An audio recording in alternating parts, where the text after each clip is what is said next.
구원을 위한 수월과 부활이라는 제목으로 함께 은혜를 나누겠습니다.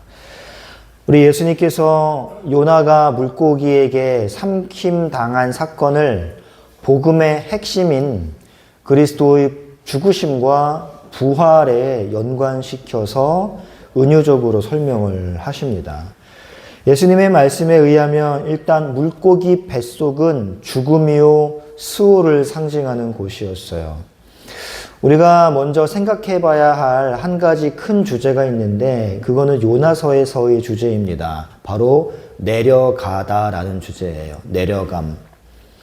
요나는 다시스로 내려갔다라고 기록을 합니다. 또 배에 승선한 것을 또 내려갔다라고 기록을 하거든요, 요나가. 그리고 배에서 또 배 밑으로 내려가서 잠을 자죠.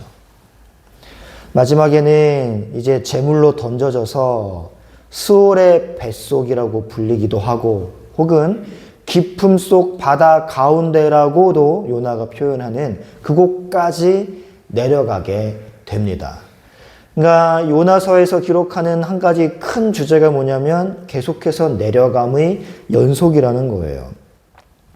이 내려감의 절정이 어디냐면 바로 요나가 바다에 던져지게 되는 그 장면이죠. 그리고 큰 물고기 뱃속에 들어가게 되는 일입니다.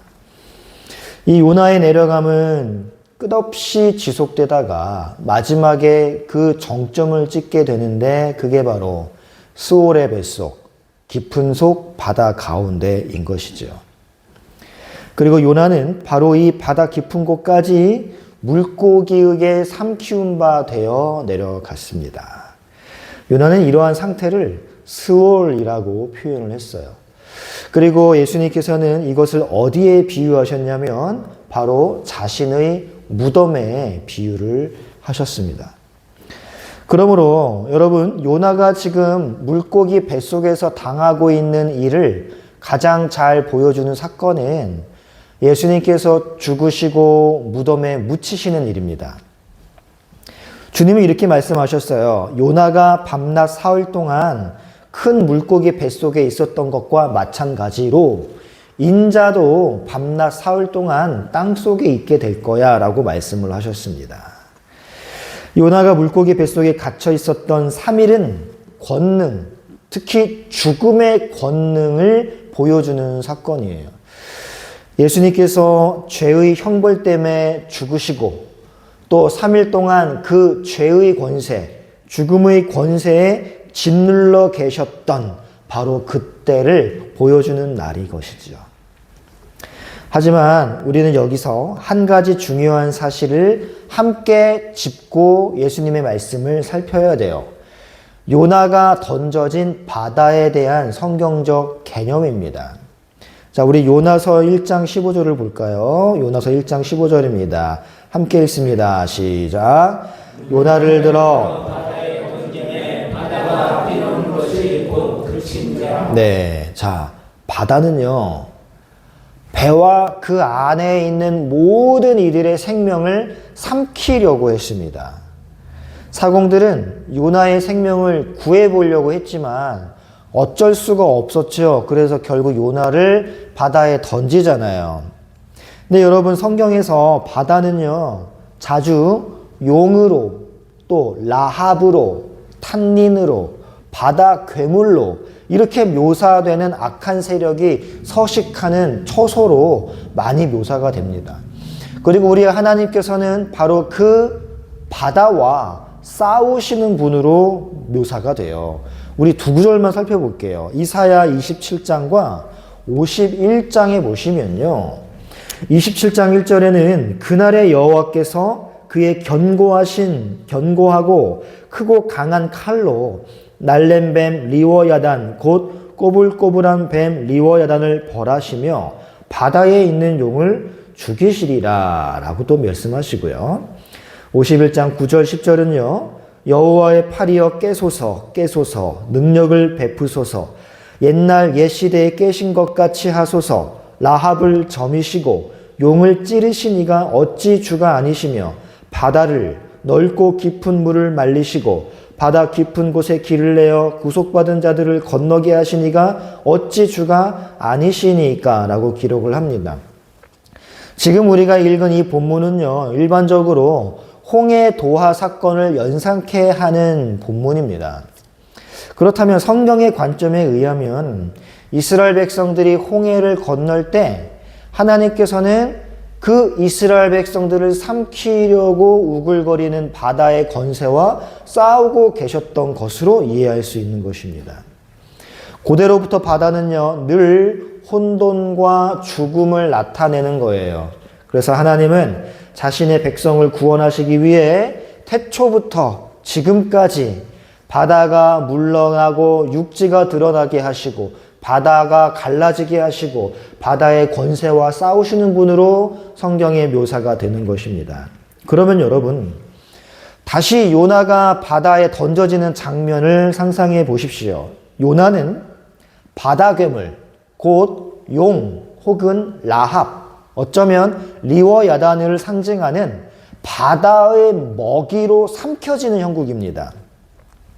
요나는요, 바다에 던져짐으로써 바로 이러한 괴물들의 먹잇감이 되는 거예요. 요나의 정황을 이런 방향으로 우리가 살펴보면은요, 그렇다면 요나를 삼킨 이 큰 물고기는 느낌이 약간 다르게 다가오게 됩니다. 여러분, 요나서를 한번 볼게요. 1장 15절과 1장 17절을 한번 연결해서 읽어보겠습니다. 요나를 들어 바다에 던짐에 바다가 뛰노는 것이 그친지라 여호와께서 이미 큰 물고기를 예비하사 요나를 삼키게 하셨으므로 요나가 밤낮 3일을 물고기 뱃속에 있으니라. 자, 이렇게 두 구절을 연결하면요, 한 가지 부분이 우리에게 돋보이며 다가오는 부분이 있습니다. 그건 뭐냐면 여호와께서 예비하셨다라는 구절이에요.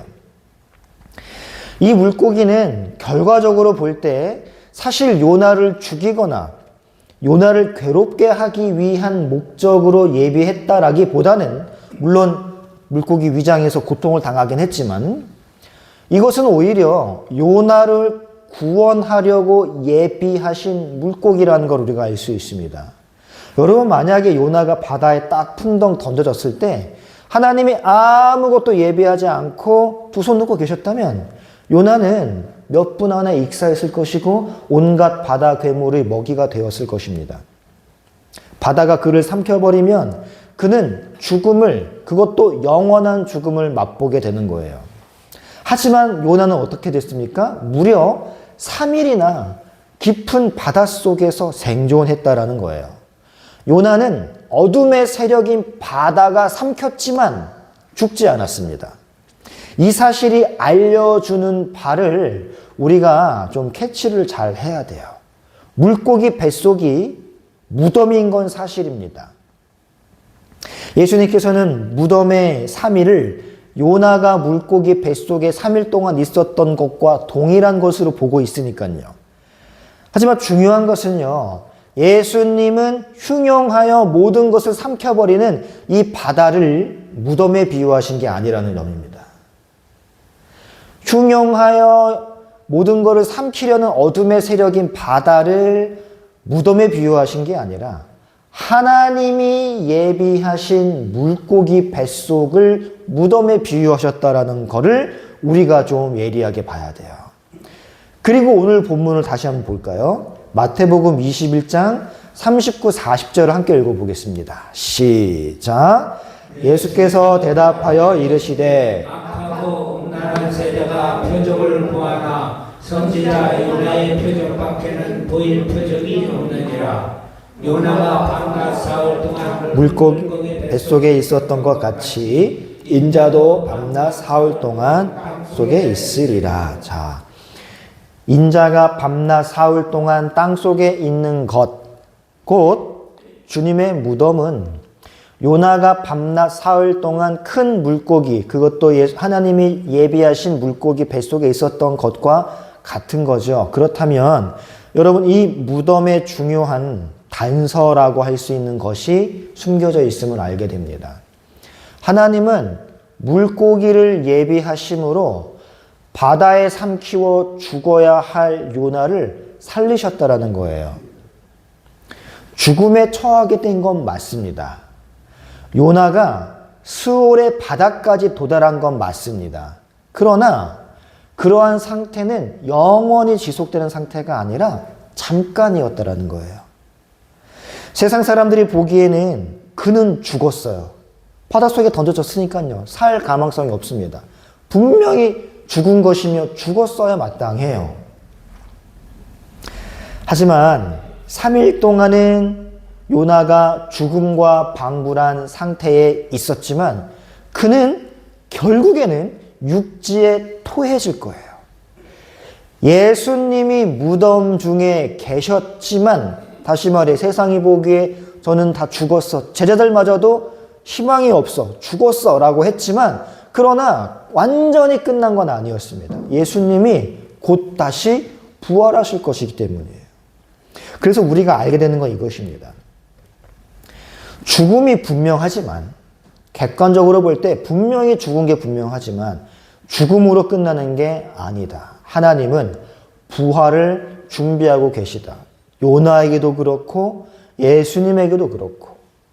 그래서 우리는 하나님께서 저 죽음 넘어 그 이면에 새로운 일을 준비하고 계신다라는 것을 이 물고기를 준비하시는 하나님을 통해 알게 되는 겁니다. 요나가 바다에 던져질 때 마음이 어땠을까요? 이제 모든 게 끝이다. 나에게는 희망이 없어. 이런 마음으로 자포자기하고 모든 걸 단념한 채 선원들의 손에 자신의 몸을 맡겼을 것이지만, 하나님은 요나의 그러한 기대와는 달리 그를 살릴 방도를 이미 준비하셨다니까요. 여기에 굉장한 역설이 있어요. 부활은 죽음 없이는 불가능하다는 거예요. 부활이 죽음으로부터 온다는 겁니다. 놀랍게도 그리스도인들에게, 하나님의 일꾼들에게 죽음은 그 자체로 끝이 아니에요. 부활의 전조라는 것입니다. 우리는 요나가 물고기 뱃속에 사로잡히는 사실을 통해서 사실은 죽음을 봐요. 물고기 뱃속에서 겨우겨우 목숨이 붙어있는 그러한 경험은 아마도 요나가, 우리가 어렸을 때 주일학교에서 배울 때는 큰 고래 안에서 요나가 무릎 꿇고 촛불 켜고 기도하는 모습, 이런 그림을 많이 봤잖아요.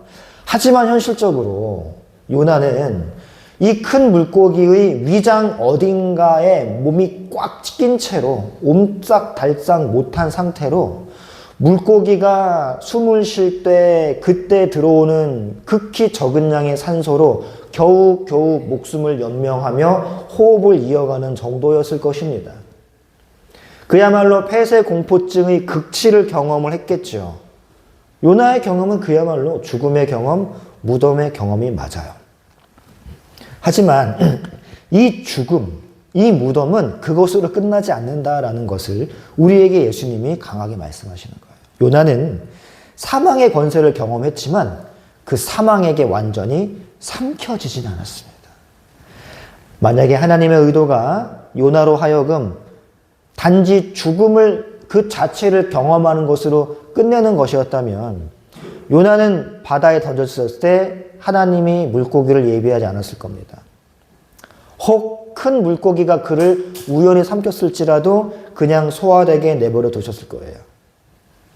그러나 하나님은 물고기를 이미 예비하셨고, 심지어 그 뱃속에서 요나가 살아남게 된 것은 죽음이, 무덤이 그 자체로 끝이 아니다. 물론 물고기 뱃속에서의 3일은 더할 나위 없이 고통스럽고 절망스럽고 희망이 보이지 않는 어둠의 시기는 맞지만 요나에게, 그리스도인에게, 사명자에게 그 시기가 끝은 아니다라는 걸 보여주기 위함인 겁니다. 우리에게는 반드시 이 죽음 너머에 부활이 기다리고 있다. 이거를 소망하게 만드는 성경인 것이죠. 따라서 우리는 죽음이란 우리에게는 끝이지만 하나님에게는 아니다 라는 사실을 기억해야 돼요. 오히려 하나님은 나의 그 죽음과 같은, 수울과 같은 상황을 부활을 향한 도약대로 삼으시는 분이라는 걸 우리가 기억해야 돼요. 우리가 느끼기에 소망이 없는 거지 하나님께 소망이 없는 게 절대 아니거든요. 아무도 할 수 없고 아무도 상상할 수 없는 일이지만 하나님은 하신다라는 거예요. 하나님은 죽음을 도구로 삼아 부활로 이루어지게 하십니다. 여러분, 이러한 의미에서 요나서에 나오는 아수르를 한번 생각해 보십시오. 아수르는 하나님도 성경도 요나도 공인하는 악한 성읍입니다. 요나가 생각하기에 아수르는 심판받아 멸망당해야 하는 곳이에요. 그래서 니느웨로 가라 할 때 저 자격 없는 지옥의 땔감에게 뭐하러 복음을 전합니까? 뭐하러 돼지에게 진주를 던집니까? 라는 식으로 안 갔어요. 하지만 그거 요나 생각이었던 겁니다. 요나는 물고기 뱃속에서 깨달아요. 죽어야 하지만 하나님이 일하시면 이 죽음이 극복된다라는 것을. 하나님이 일하시면 영원히 죽어야 할 그 죄인 아수르가 다시 살 수 있구나라는 것을 요나 자신이 부활의 경험을 통해 알게 되는 겁니다. 이것이 예수님께서 요나의 이야기를 빗대어 죽음과 부활이라고 말씀하시는 것의 의미죠. 이것을 여러분 이제 이스라엘에게 한번 적용시켜 볼까요? 아수르는 악해요. 그러면 이스라엘은 악하지 않습니까? 이스라엘은 과연 하나님의 바로 섰을까요? 성전에서 제사라는 의식을 행한다고 해서 하나님 앞에 바로 선 건 절대 아니에요. 이스라엘은 구제불능이었습니다. 이스라엘 역시 심판받아 멸망해야 할 나라였어요. 이스라엘과 아수르의 유일한 차이는 여호와 하나님께 제사라는 의식을 행하느냐 안 행하느냐 이 차이지 나머지는 다 똑같았습니다. 이스라엘이 행하는 제사라는 의식마저도 하나님은 역겨워하셨어요. 제발 성전 문 좀 닫아다오라고 말씀하시고 400년 가까이 침묵하셨습니다. 우리 예수님도 성전에서 분노에 못 이겨서 다 들러 엎으셨어요. 이게 무슨 성전이냐고 말이죠. 그들이 제사라는 행위는 했지만 올바른 제사는 아니었습니다. 들이나 마나한 제사였어요. 그러면서 자신들은 제사를 드렸으니 의식을 치루었으니 우리는 안전해 라고 스스로를 위로하며 살았단 말입니다. 여러분, 그런 의미에서 이스라엘이나 아수르나 하나님 앞에 아무런 차이 없습니다. 아수르는 멸망당해야 할 이방 나라고 이스라엘은 멸망당해 마땅한 교회였어요. 그렇다면 여러분, 죽은 자를 부활의 권능으로 살리실 수 있는 하나님께서 아수르처럼 죄악으로 물들어 희망이 없는 그러한 나라마저도 죽어 없어져야 마땅한 그러한 나라마저도 다시 회개하게 하시고 살리시는 분이라면 선택받은 그분의 교회는 여러분 어떻겠습니까? 바로 여기에 우리 희망의 씨앗이 살아있는 거예요. 그리스도께서 부활의 주이시기 때문에 교회가 제 아무리 타락하고 악하더라도 다시금 살아날 수 있다라는 소망을 갖게 되는 겁니다. 교회가 요나처럼 물고기 뱃속 지옥과 같은 상황에 떨어져 있다 하더라도 그 교회를 살리시고 그 교회를 구원하시려는 분이 다름 아닌 하나님이시라면 그분은 그 수월에서 부활로 이어지게 하실 수 있다는 사실을 우리가 기억해야 소망이 생기는 거예요. 그렇다면 교회는 어떤 상황 가운데서도 다시 일어나 하나님께 회개할 수 있습니다. 소망이 없는 아수르 저 살리시는 하나님이라면 교회는 더할 나위 없지 않겠습니까? 하나님은 이 일을 요나에게만 행하신 게 아니라 아수르에게만 행하신 게 아니라 예수 그리스도를 통하여만 나타내신 것이 아니라 여러분에게도 동일하게 적용하여 역사하시는 분이라는 걸 기억하십시오. 예수님의 부활은 죽은 사람이 다시 살다니 신기하네 정도로만 여길 것이 아니라 하나님은 나의 죽음과 같은 수월과 같은 이 상황을 발판 삼아 다시 도약하게 하는 분이구나. 그러한 전능한 분이구나. 나에게 소망이 없는 거지 하나님께 소망이 없는 게 아니구나 라는 사실을 우리가 부활신앙을 가지고 기억해야 되는 것입니다. 나의 영적 상태가, 나의 삶의 형태가 아수르처럼 하나님의 심판을 자초할 만큼 죽어있는 상태라 할지라도, 죄의 결과로 스올과 같은 상태에 빠진 우리라 할지라도, 하나님은 당신의 교회를 사랑하셔서 반드시 살아나게 하실 전능자이심을 여러분 기억하시고 힘내시기를 바랍니다. 현재 우리나라도 마찬가지예요. 경제, 군사, 정치 따질 것 없이 사실 소망이 없어 보이지 않습니까? 하지만 이는 교회의 불순종의 지극히 당연한 결과이며 교회가 교회답지 못한 것의 당연한 결말이에요. 그래서 우리는 스올을 경험하고 있는 것과 마찬가지입니다. 하지만 하나님은 이 스올과 같은 상황을, 무덤과 같은 상황을 반드시 부활의 발판으로 삼으실 것이다 라는 이 소망의 씨앗을 절대 버리시면 안 돼요. 비록 우리는 좁고 역겨운 물고기 뱃속과 같은 상황에서 온 몸이 낀 채로 간신히 호흡만 하고 있는 것 같지만 경제적으로도 건강상으로도 나라의 상황으로 보나 가정의 형편으로 보나 모든 것이 나를 사방에서 에워싸는 것 같은 이런 물고기 위장에 끼어있는 상태와 같지만 교회가 회개하기만 한다면 그 안에서 요나가 회개했던 것처럼 하나님을 인정하고 하나님의 뜻을 읽고 교회가 회개하기만 한다면 하나님은 다시금 그 수올의 불무덤이 열리도록 명령하셔서 우리로 하여금 다시 광명이 비추는 마른 땅을 밟게 하실 줄로 믿습니다. 기도하겠습니다.